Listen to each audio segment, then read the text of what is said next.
Salut mes chouchous, j'espère que vous allez bien, j'espère que vous m'entendez bien.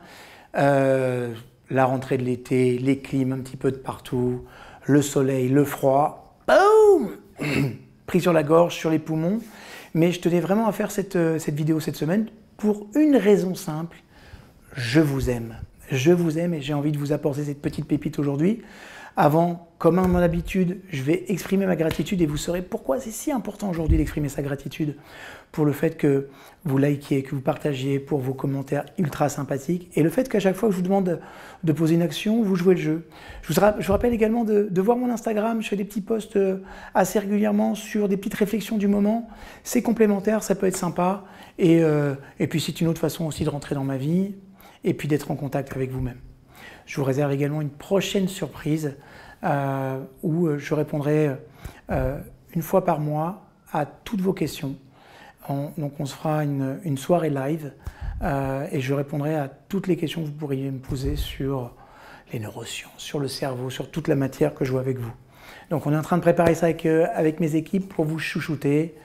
Donc à la fin, abonnez-vous, likez, partagez, venez sur Instagram, on vous mettra le compte Insta juste en dessous, c'est super important.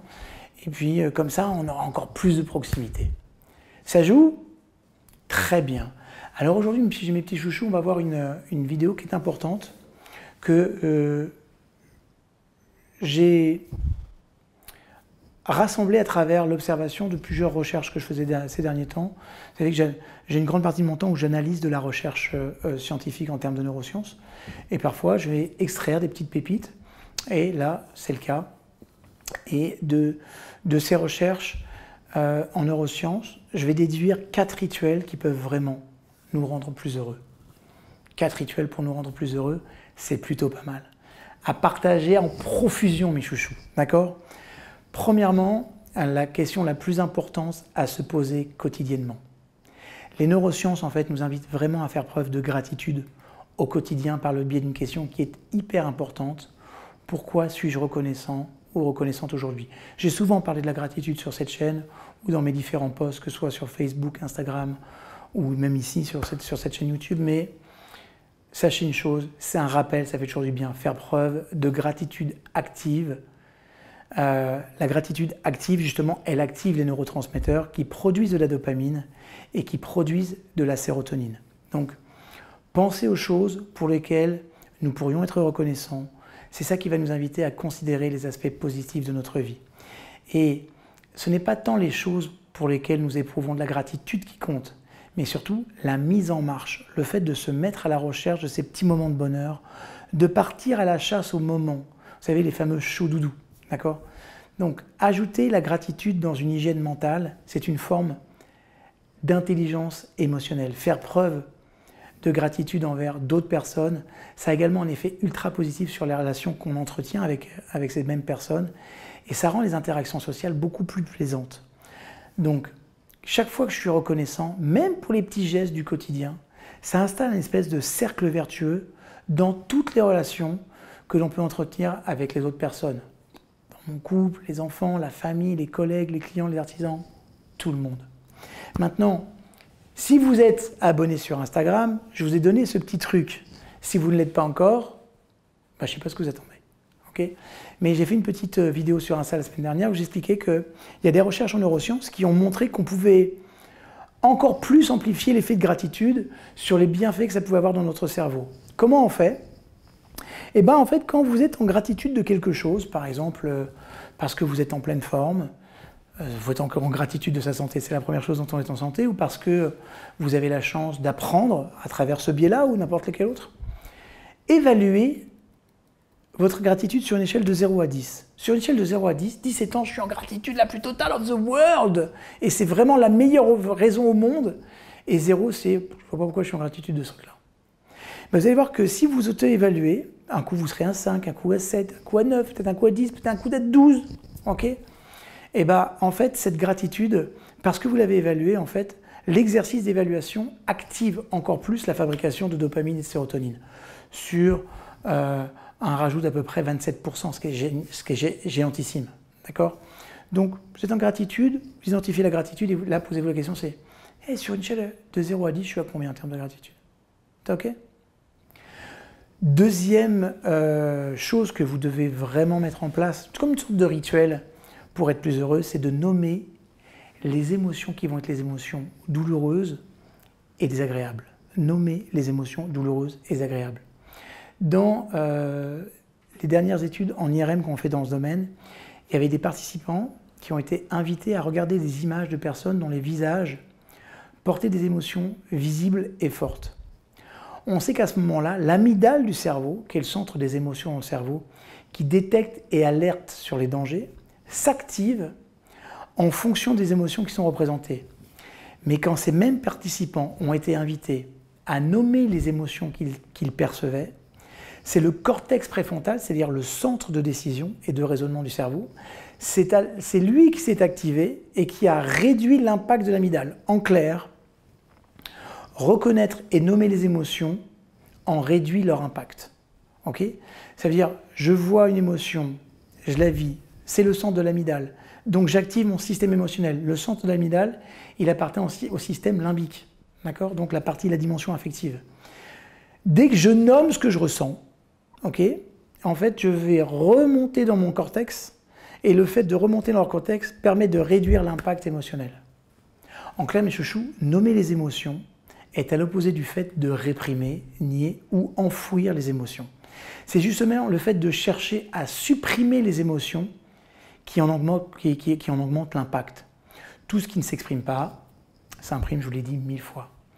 Les neurosciences, en fait, nous invitent à gagner en intelligence émotionnelle. Ça veut dire quoi ? Identifier les émotions, notamment à travers les sensations corporelles qui alertent sur la présence de tel ou tel type d'émotion. Vous avez remarqué que quand vous ressentez une émotion, vous ne la ressentez pas au même endroit dans votre corps ? Commencez à dégager cette conscience-là.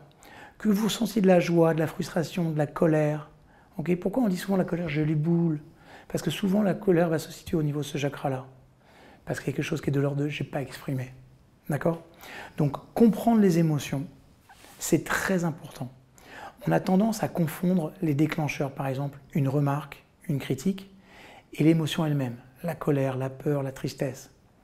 En plus, les émotions sont comme des visiteurs qui nous alertent sur un besoin qui n'est pas satisfait et qui repartent quand le besoin il est comblé.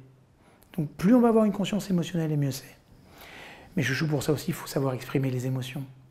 Mettre des mots sur les émotions, c'est ça qui les calme et c'est ça qui permet de les exprimer de manière acceptable et constructive. Donc exprimer ses émotions à la bonne personne, au bon moment, de la bonne manière et à la bonne intensité, c'est vrai que c'est pas facile, d'accord ? Mais c'est essentiel. Pour vous aider, je vais quand même vous dire, donnez une petite liste des émotions et des causes, d'accord ? Ça va vous donner peut-être une petite conscience supplémentaire. Ce que je vous invite à faire, c'est réécouter cette vidéo pour être sûr de ne pas les zapper, d'accord ? Mais par exemple, quand vous ressentez de la peur, c'est souvent qu'il y a quelque chose qui est de l'ordre du danger ou de l'inconnu, d'accord ? Quand vous ressentez de la terreur, là, vous vous sentez dans une espèce de danger imparable. Vous vous sentez en danger, mais impuissant. Quand vous êtes en colère, c'est qu'il y a de la frustration, il y a de l'injustice, il y a une sorte de blessure, et puis il y a aussi un sentiment d'impuissance. Okay ? Quand vous ressentez de la rage est exclusivement liée à l'impuissance. La tristesse, c'est lié à la perte. La douleur, souvent liée à la séparation. Le dégoût, ça peut être la nocivité, tout ce qui va être nocif pour vous. Ça peut être le sentiment de se faire violer. Il n'y a pas que des viols physiques, il y a aussi des viols psychologiques. Okay ? Et ça génère du dégoût. La joie, c'est un sentiment de réussite. C'est aussi un sentiment qu'on sent quand on est dans une vraie rencontre avec les autres.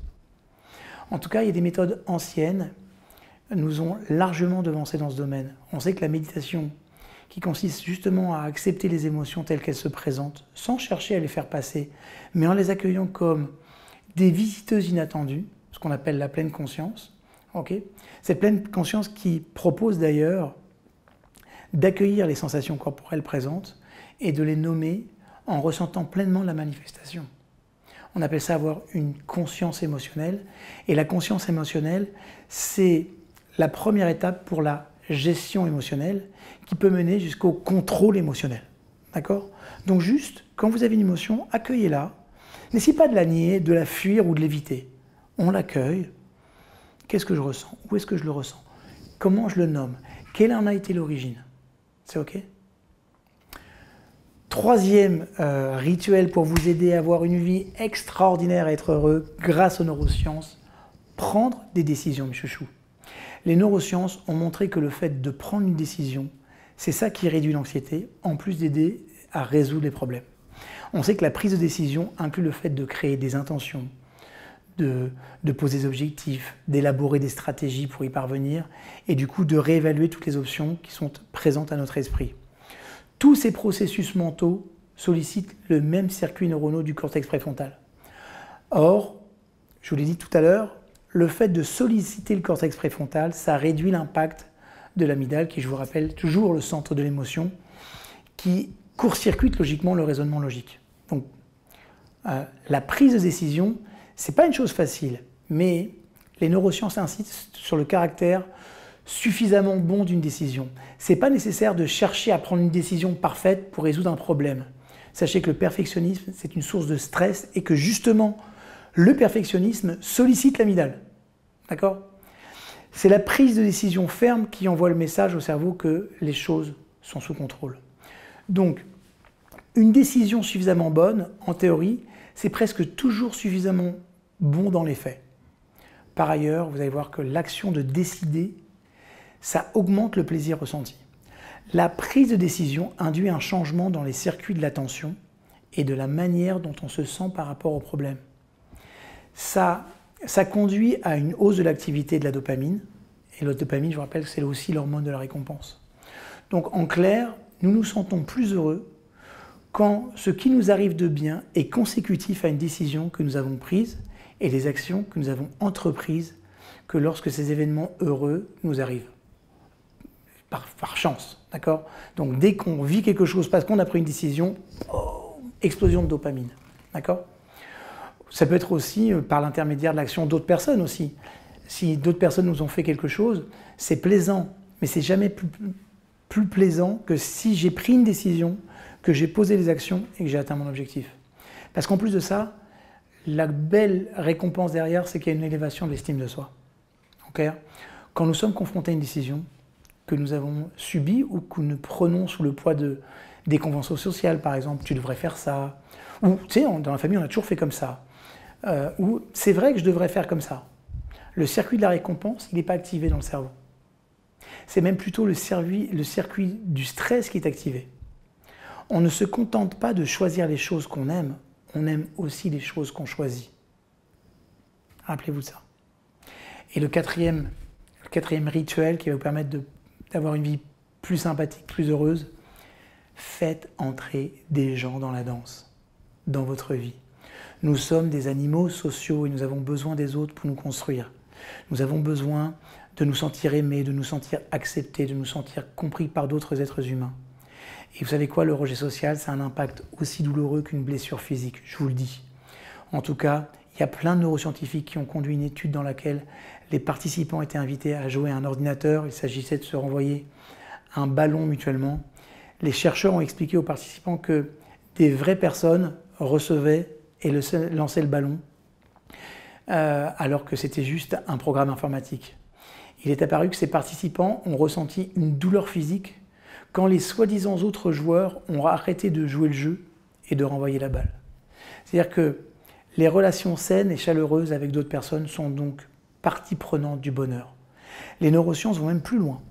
Le fait de toucher et d'être touché participe à la sécrétion d'hormones du bonheur, à condition que ces gestes soient consentis et respectueux. On appelle ça l'ocytocine. Le toucher est très puissant. C'est la manière première de libérer l'ocytocine dans l'organisme. Et l'ocytocine, c'est l'hormone qui permet aux êtres humains d'avoir de l'empathie, d'aimer, d'être en lien. L'ocytocine, elle nous déstresse aussi. Et vous savez quoi? L'ocytocine, elle nous donne confiance. Sans confiance en l'autre, en l'amour et l'amitié, c'est impossible. Donc l'ocytocine joue un rôle essentiel dans toutes les relations humaines. Les effets de l'ocytocine sont nombreux. Le lien et l'affection. L'ocytocine, c'est aussi la molécule de la relation aux autres, des relations sociales, de l'amitié, de l'amour. Donc ça veut dire que l'ocytocine favorise l'empathie, ça aide les parents à interpréter correctement les signaux émotionnels de leurs enfants, et elle est aussi considérée comme l'hormone du lien et de l'affectation. L'ocytocine, en fait, aide à décrypter l'expression du visage, d'un regard, par exemple, de ce que va vivre l'autre. Et on sait que l'ocytocine a aussi un énorme effet anti-stress. Parce que l'ocytocine a un effet apaisant. Donc, elle diminue les réactions de peur, ça rend la vie plus douce, ça diminue l'anxiété, ça diminue l'agressivité. Et en fait, ça a une fonction anxiolytique naturelle. Et cette fonction anxiolytique naturelle de l'ocytocine explique pourquoi les relations empreintes de tendresse sont corrélées avec la santé physique et le bien-être. Ça, c'est très, très, très important. Donc, ça a des implications sociales. Donc, vous l'aurez compris, l'ocytocine, ça rapproche les êtres. Ça joue un rôle majeur dans la capacité de créer des liens avec les autres quand on a une relation en duo ou même en groupe. La cohésion des groupes, en réduisant l'anxiété, l'appréhension sociale. Bref, on va mieux coopérer, il va y avoir un renforcement du lien parental.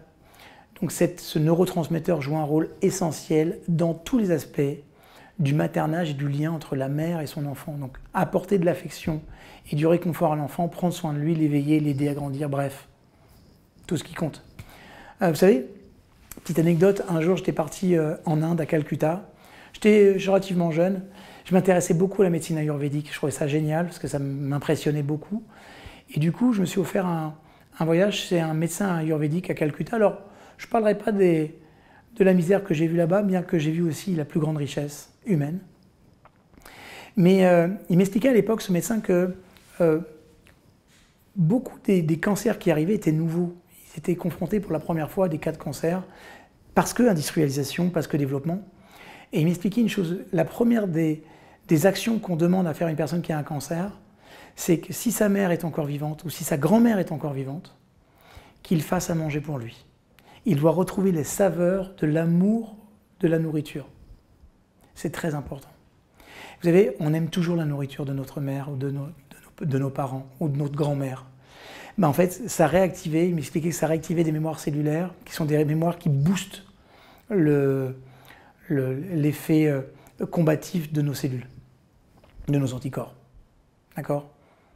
En tout cas, on le sait tous, dès que la mère, elle prend le temps de câliner son enfant, de jouer avec lui, ou le père, hein, d'être dans une relation tendre pendant sa toilette, en l'habillant, en le nourrissant au sein, ou même au biberon, et bien vous allez voir que l'ocytocine et la dopamine, les endorphines et la sérotonine vont être hyper sécrétées. En fait, c'est un cercle vertueux. Plus on prend soin de nos enfants avec amour, plus la sécrétion de ces hormones de plaisir et de bien-être est renforcée, plus le lien s'accroît et plus la capacité d'empathie et d'affection est grande. C'est beau, non? Donc, vous l'aurez compris, à travers ce quatrième rituel, l'ocytocine augmente de la même façon chez les pères et chez les mères lors d'un contact affectueux avec les enfants. Donc, donner de la tendresse à un enfant entraîne une sécrétion d'ocytocine mutuelle, parents et enfants, qui n'est pas liée au sexe du parent s'occupant à l'enfant, mais à sa capacité d'affection. D'accord ? L'ocytocine est aussi sécrétée lors de toute stimulation sensorielle douce, les mots doux, les contacts tendres, les câlins, les caresses, les baisers, l'orgasme, le simple contact de l'eau chaude. Okay ? Ayez des relations sexuelles plus souvent, des relations sexuelles d'amour, parce que vous avez une décharge d'ocytocine, et c'est franchement, bah c'est bon, non ? Okay. L'ocytocine, c'est également sécrété sans contact physique. Quand vous avez une relation agréable avec une personne, quand vous avez une interaction harmonieuse, quand vous avez une ambiance chaleureuse, une conversation agréable, quand vous partagez du plaisir, parfois un simple échange de regards ou de l'évocation des êtres que nous aimons. En clair, mes chouchous, vous l'aurez compris, les 4 piliers du bonheur, selon les neurosciences, sont quoi? La gratitude. Pourquoi suis-je reconnaissant aujourd'hui? Okay.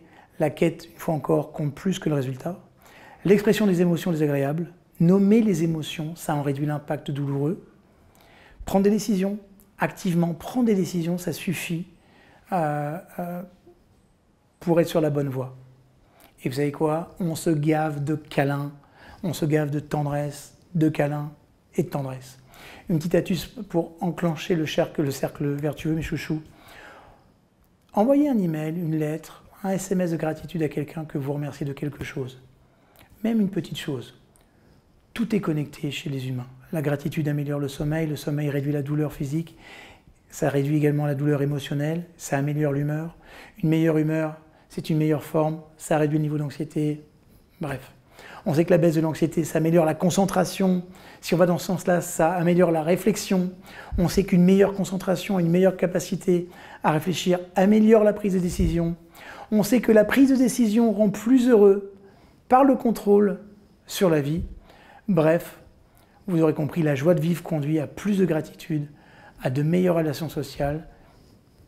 Et la boucle est bouclée, mes chouchous. Ça marche ? Je vous aime, je vous retrouve sur une prochaine vidéo. Partagez, likez. J'ai plein de surprises, j'ai plein de matière à vous donner là. Parce qu'en plus, c'est une période où je peux produire, parce que j'ai beaucoup moins de formations. Parce que c'est une période estivale. Je vais vous envoyer de la grosse cam. Je vous aime. Mettez en application, ça marche ?